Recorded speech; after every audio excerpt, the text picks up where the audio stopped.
আসসালামু আলাইকুম, স্বাগত বাংলাদেশি সংবাদে। আপনাদের সাথে আছি সাদাত শাকির। শুরুতেই বিআরবি কেবল সংবাদ শিরোনাম। খালেদা জিয়ার মুক্তি, গণতন্ত্রের মুক্তি বলেছেন বিএনপি নেতারা। স্ট্যান্ডবাজি না করার আহ্বান আওয়ামী লীগের।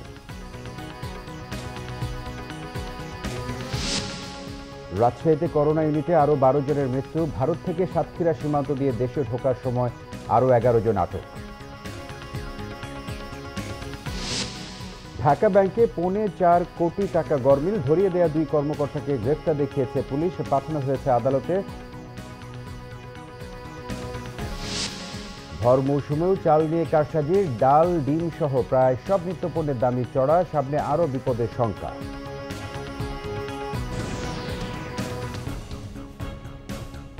দেখছিলেন বিআরবি কেবল সংবাদ শিরোনাম। এবার বিস্তারিত। বিএনপি স্থায়ী কমিটির সদস্য গয়েশ্বরচন্দ্র রায় বলেছেন, বেগম খালেদা জিয়ার মুক্তি মানেই গণতন্ত্রের মুক্তি। এদিকে নাগরিক ঐক্যের আহ্বায়ক মাহমুদুর রহমান মান্না বলেছেন, বেগম খালেদা জিয়াকে যখন উন্নত চিকিৎসার জন্য বিদেশ পাঠানো জরুরি, তখন তার বিরুদ্ধে মামলা হয়, আর হাইকোর্ট বলে জন্ম সনদ জমা দিতে।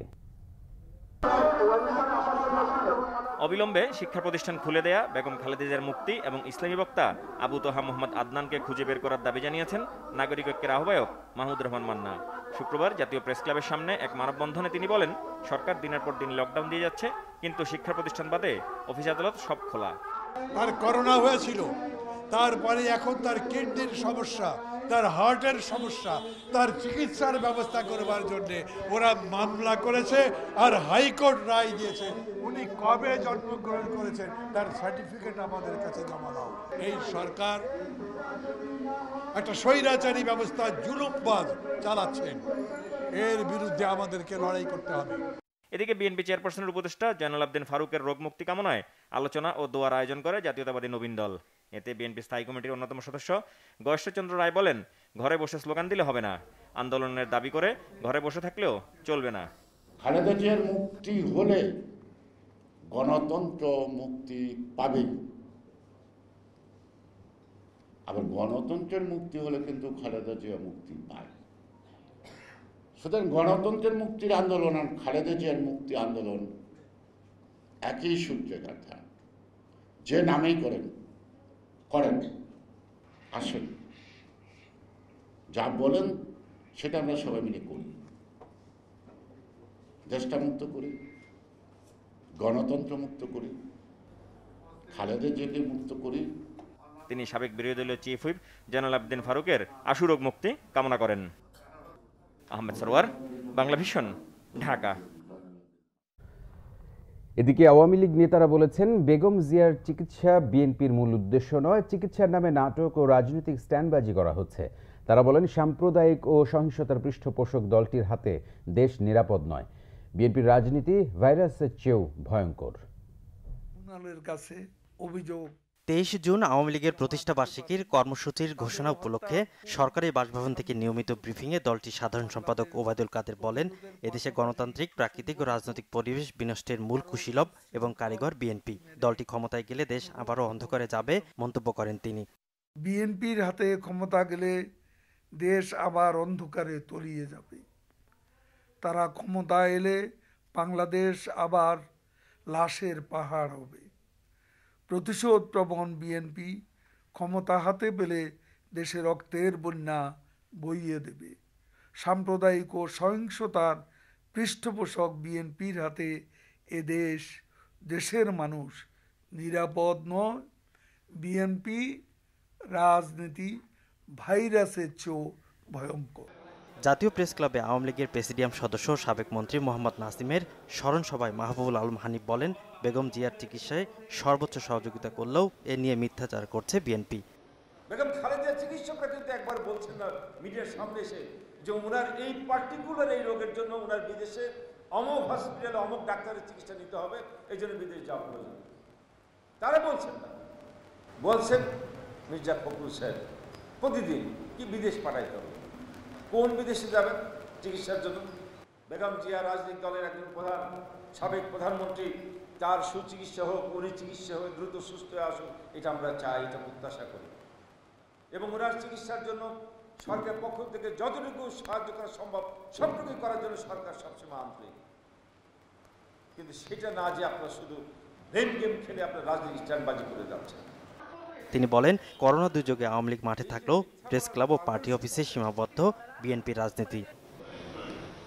সৈয়দ আব্দুল মুহিত, বাংলা ভিশন, ঢাকা। রাজশাহী মেডিকেলে করোনা ইউনিটে আরও 12 জনের মৃত্যু হয়েছে। করোনার ভয়াবহতা রুখতে রাজশাহী সহ বিভিন্ন জায়গায় চলমান লকডাউন ও বিধিনিষেধে আমল দিচ্ছে না মানুষ। রাজশাহী মেডিকেলে করোনা ইউনিটে সবশেষ 12 জন সহ গত 18 দিনে মৃত্যু হল 183 জনের। এদিকে রাজশাহী সিটিতে লকডাউন চলছে নবম দিনের মতো। নগরীর বিভিন্ন সড়ক, মোড় ও প্রবেশদ্বারগুলোতে আইনশৃঙ্খলা বাহিনী তৎপরতা থাকলেও বিধিনিষেধ তেমন মানছেন না মানুষ। এদিকে সীমান্ত জেলা কুষ্টিয়ায় 7ম দিনের লকডাউন চলছে। মংলায় চলাফেরায় বিধিনিষেধ বাড়ানো হয়েছে আরেক সপ্তাহ। নাটোর ও সিংড়ায় চলছে ঢিলেঢালা লকডাউন। নোয়াখালী পৌরসভা সহ 6 ইউনিয়নে 14তম দিনের মতো চলছে লকডাউন। ঠাকুরগাঁওয়ে সাপ্তাহিক গরুর হাট বন্ধ সহ কঠোর বিধিনিষেধ আরোপ করা হয়েছে। এদিকে বিনা পাসপোর্টে ভারত থেকে চোরাই পথে বাংলাদেশে ঢোকার সময় সাতক্ষীরা 2 সীমান্ত থেকে 11 জনকে আটক করেছে বিজিবি। গত 3 সপ্তাহে অবৈধ যাতায়াতের সময় সাতক্ষীরা সীমান্ত থেকে 3 মানব পাচারকারী সহ 71 জনকে আটক করা হয়েছে। ঢাকা ব্যাংকের বংশাল শাখায় 3,77 লাখ টাকা হিসেবে গরমিল থাকায় 2 ব্যাংক কর্মকর্তাকে পুলিশে দিয়েছে কর্তৃপক্ষ। ব্যাংকের জনসংযোগ কর্মকর্তা জানান, বৃহস্পতিবার ভল্টের টাকায় গরমিল পায় নিরীক্ষা কমিটি। এই ঘটনায় সিনিয়র ক্যাশ ইনচার্জ রিফাতুল হক, ম্যানেজার আমরান আহমেদকে সন্দেহ হলে পুলিশে খবর দেয় ব্যাংক কর্তৃপক্ষ। পরে তাদেরকে 54 ধারায় গ্রেফতার দেখায় পুলিশ। লালবাগ বিভাগের উপ পুলিশ কমিশনার জসিমউদ্দিন মোল্লা জানান, 2 জনকে আদালতে পাঠানো হয়েছে। টাকা চুরি না গরমিল সে বিষয়ে ব্যাংক তদন্ত করছে বলে জানান তিনি। তবে আইনগতভাবে পুলিশের যতটুকু করণীয় সে বিষয়ে তদন্তের কথা জানান জসিমউদ্দিন মোল্লা। অডিটের মাধ্যমে দেখা গেছে ওনাদের 3,77,66,000 টাকা আত্মসাৎ হয়েছে। এই বিষয়ে সুপর্দ করলে আমরা ওই 2 ব্যক্তিকে কোর্টে প্রেরণ করছি এবং এই বিষয়ে যে আইনগত যে প্রক্রিয়া, যে বিষয়গুলো আছে সেইগুলো নিয়ম মোতাবেক প্রক্রিয়াধীন। ভর মৌসুমেও বেড়ে চলেছে চালের দাম। এজন্য মিলারদের দুষছেন দোকানিরা। এখনই তাদের কারসাজি বন্ধ করতে না পারলে সামনে আরও বিপদের শঙ্কার ইঙ্গিত রয়েছে। এদিকে সপ্তাহের ব্যবধানে বেড়েছে ডিম, ডাল ও মশলার দাম। রাজধানীর কারওয়ান বাজারে মিনিকেট চাল বিক্রি হচ্ছে 58 থেকে 60 টাকা কেজি দরে। গত সপ্তাহে 2 টাকা কম ছিল। সব ধরনের চালের দামই এখন আরও বাড়তি। সামনে দাম আরও চড়তে পারে বলে শঙ্কা দোকানীদের। ঢাকার বাজারে মনিটরিং না করে ওনারা যদি সরাসরি যে মেইল এবং সাতাল, যেটা নওগাঁ, দিনাজপুর, কুষ্টিয়া, বগুড়া, শেরপুর বিভিন্ন ডিস্ট্রিক্ট থেকে যে চালটা সারা বাংলাদেশে ডিস্ট্রিবিউশন করা হয়, সেখানে যদি মনিটরিং করে তাহলে আমরা অবশ্যই চালের দামটা প্রতি বস্তায় 200 টাকা কমবে। প্রত্যেকটা মিলার মোটামুটি 5 দিন, 7 দিন, 10 দিন তারা আমাদেরকে সিরিয়ালে রাখতেছে। যখনই আমাদের অর্ডার কেউ করে, যখনই টাকা পাঠায়, বলে যে ভাই অনেক সিরিয়াল, ভাই মাল দেওয়া যায় না। সমস্যা জিজ্ঞেস করলে এক কথায় তারা বলে যে ভাই গভর্নমেন্টের খুব চাপ, আমরা গোডাউনে চাল দিচ্ছি, গোডাউনের চাল শেষ না করা পর্যন্ত বাজার স্বাভাবিক দেওয়া যাবে না। এখন আসলে এটা কতটুকু সত্যতা এই জিনিসটা একটু দেখা দরকার। যে এই কথা বলে কিন্তু একটা এক্সকিউজ দেখায়, তারা বাজারে কিন্তু ভালো একটা টাকা তারা হাতায় নিচ্ছে। এই সময় যদি চালের বাজার 2800 টাকা হয়, সিজন আসতে আরও মিনিমাম 7 থেকে 10 মাস বাকি, তাহলে 10 মাসে চালের বাজার কোথায় যাবে? চালের সাথে ডালের দামও চড়া, তেল মশলার দামও আগে থেকেই বাড়তি। আমদানি করা পণ্যেও দাম কমার খবর নেই। বেশিরভাগই বাইরে থেকে যেগুলি আছে, এটি এমনি বেসিক্যালি আসতে একটু কম দেরি হইলে এই দেশে কিছু থাকলে এটির দাম বাড়াই যায়। আমাদের সাধারণ জনগণের জন্য তো তেল কিনে রান্না করে আসলে অনেক কষ্ট হয়ে যায়। একটা খুবই কি বলবো, সব কিছুরই দাম বাড়ছে। বেড়েছে ডিমের দামও। চাহিদার তুলনায় সরবরাহ কমে যাওয়ার দাবি বিক্রেতাদের। এই সময়টাতে ডিমের দাম খুবই বেশি থাকে, মানে আর ডিমের আমদানিটা খুবই কম। এই কারণে এই সময় ডিমের দামটা খুব মানে ক্রাইসিস বেশি। এই কারণে ডিমের দামটা এই সময় খুবই বেশি। আমরা 105 টাকা বিক্রি করলে এখন লাভ হয় না। পেঁয়াজের দামও কমেনি এ সপ্তাহে, তবে বিক্রি কমেছে। খুচরা বেশি 48 টাকা আর পাইকারি 46-47, আর আপনার হাইব্রিড টলিগা 44-45 টাকা ফরিদপুর এটা। কিন্তু পেঁয়াজ এখানে মোকামে বাজার বেশি, কিন্তু এখানে বিক্রি করতে পারছি না। নতুন করে একমাত্র সবজির দামই বাড়েনি এ সপ্তাহে। আরিফুল হক, বাংলা ভিশন, ঢাকা।